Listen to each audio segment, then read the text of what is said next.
जुलाई क्रांति जो है फ्रांस में हुई थी, और दूसरा यही जुलाई क्रांति जो है ब्रुसेल्स यानी बेल्जियम में भी हुई थी। फ्रांस की क्रांति का परिणाम ये हुआ कि 1815 में जो बूर्बो वंश था, उस बूर्बो राजवंश का जो है अंत हो गया। साथ ही साथ एक संवैधानिक राजतंत्र की स्थापना की गई।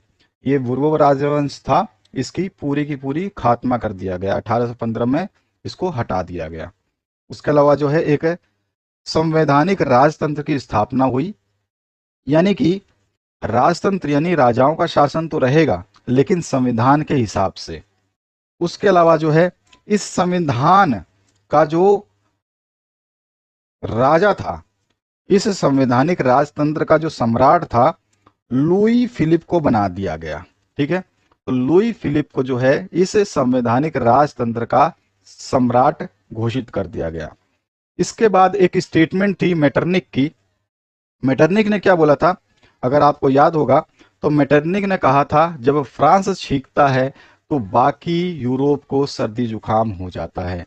यानी कि जब फ्रांस में ये सब चल रहा था, जुलाई की क्रांति चल रही थी, तो बाकी यूरोप में भी ये क्रांतियां होनी थी।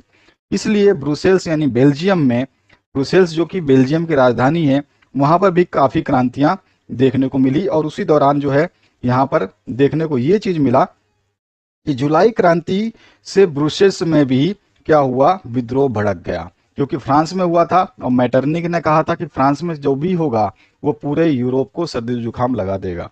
तो इसीलिए यूरोप में ब्रुसेल्स था और यहाँ पर भी जो है एक जंग छिड़ गई और यहाँ पर भी विद्रोह भड़क गया। इसके फलस्वरूप क्या हुआ, जो बेल्जियम था यानी कि जो ब्रुसेल्स था, जो यूनाइटेड किंगडम का एक पार्ट हुआ करता था, यानी कि एक जो है हिस्सा हुआ करता था यूनाइटेड किंगडम ऑफ नीदरलैंड्स का। ठीक है, तो नीदरलैंड का ये पार्ट था, नीदरलैंड का हिस्सा था बेल्जियम। तो ये बेल्जियम जो है क्या हुआ, इससे अलग हो गया।